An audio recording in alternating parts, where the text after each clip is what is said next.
Hi friends, Hindi recorded channel में आप सभी का स्वागत है। दोस्तों, महाराणा प्रताप के सबसे प्रिय और प्रसिद्ध घोड़े का नाम चेतक था। चेतक केवल ईमानदार और फुर्तीला ही नहीं था, बल्कि निडर और शक्तिशाली भी था।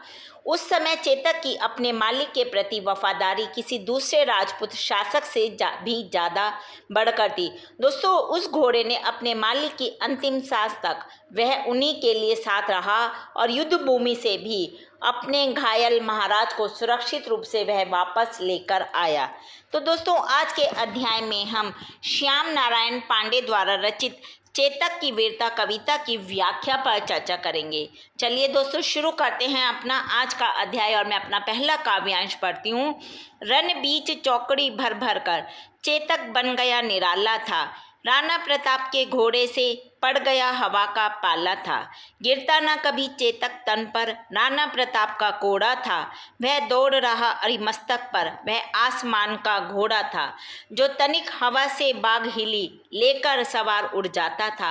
राणा की पुतली फिरी नहीं, तब तक चेतक मुड़ जाता था। दोस्तों, अभी हमने जो ये पंक्तियां पढ़ी हैं, यह राष्ट्रीय धारा के कवि श्याम नारायण पांडे द्वारा रचित चेतक की वीरता कविता से ली गई हैं। और दोस्तों, ये जो पंक्तियां हैं उनके प्रसिद्ध खंड काव्य हल्दी घाटी में, ये जो कविता है चेतक की वीरता, उनके प्रसिद्ध खंड काव्य हल्दी घाटी में संकलित है।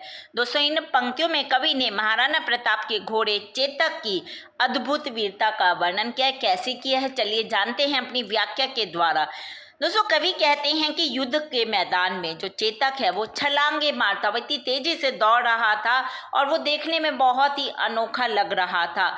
उसकी वीरता को देखकर ऐसा लग रहा था मानो राणा के घोड़े जो चेतक था उसका हवा से आमना सामना हो गया हो, यानी कि उनका घोड़ा चेतक हवा से भी तेज दौड़ रहा था, वह हवा की गति से भी तेज था।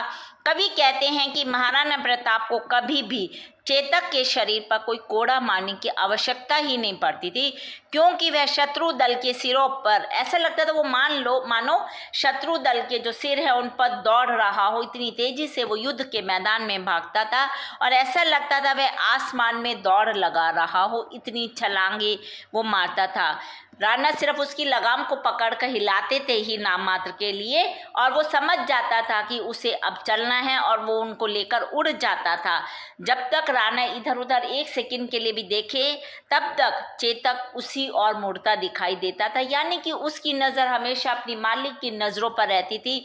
राणा प्रताप ने कहीं देखा है तो वो उसी तरफ तुरंत ही मुड़ जाता था। तो ऐसा अद्भुत घोड़ा था चेतक। चलिए दूसरा काव्यांश पढ़ते हैं। बढ़ते नंद सा वह लहर गया, वह गया गया फिर ठहर गया। विकराल वज्र में बादल सा अरि की सेना पर पहर गया। भाला गिर गया गिरा निशंग, है टापों से खन गया अंग। बैरी समाज रह गया दंग, घोड़े का ऐसा देख रंग। तो दोस्तों, इसका जो संदर्भ है वो जो हमने पिछले काव्यांश में पढ़ा था उसी तरह से लिखना है। व्याख्या जान लेते हैं कि कवि कहते हैं कि जो चेतक घोड़ा है वो ऐसा लग रहा था मानो नदी की लहरें चल रही हो, इतनी तेजी से वो चल रहा था। कभी वो ठहर जाता था, जैसे लहरें ठहर जाती हैं, तो कभी वो चलता हुआ दिखाई देता था। बिल्कुल उसका रूप युद्ध मैदान में लहरों के जैसा हो गया था।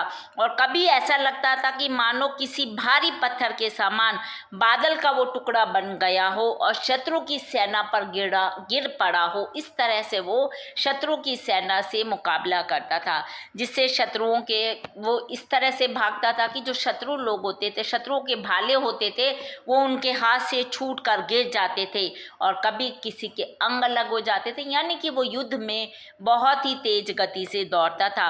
घोड़ों की टापों से शत्रुओं के अंग प्रत्यंग घायल हो रहे थे, इतनी तेज दौड़ रहा था कि जो भी शत्रु दल थे उनके वो घायल हो जा रहे थे। शत्रु दल चेतक के ऐसे रूप को देखकर, ऐसा रूप उन्होंने पहली बार देखा था, इसीलिए वो सभी शत्रु दल आश्चर्यचकित हैरान हो रहे थे कि कैसा घोड़ा है, पता भी नहीं चल रहा, तुरंत आता है और घायल करके भाग जाता है। तो दोस्तों, अब इसका काव्य का सौंदर्य जानते हैं। इसमें चेतक की वीरता का अतिशयोक्तिपूर्ण चित्रण किया है कवि ने। इसकी जो भाषा है वो सहज, प्रवाहमयी, ओज गुण संपन्न खड़ी बोली है और इसका रस वीर रस है। इसमें अलंकार है, उत्प्रेक्षा, उपमा और अनुप्रास। तो दोस्तों ये हमने आज के अध्याय में श्याम नारायण पांडे द्वारा रचित चेतक की वीरता कविता की व्याख्या के विषय में जाना।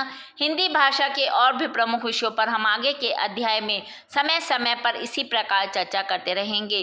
पर दोस्तों उसको सुनने के लिए आपको मेरे इस चैनल को लाइक और सब्सक्राइब करना होगा। साथ ही दोस्तों हिंदी भाषा से संबंधित कोई भी प्रश्न आप कमेंट बॉक्स में मुझसे पूछ सकते हैं। मैं शीघ्र ही उसका उत्तर देने की कोशिश करूंगी। धन्यवाद दोस्तों, आपका दिन शुभ हो।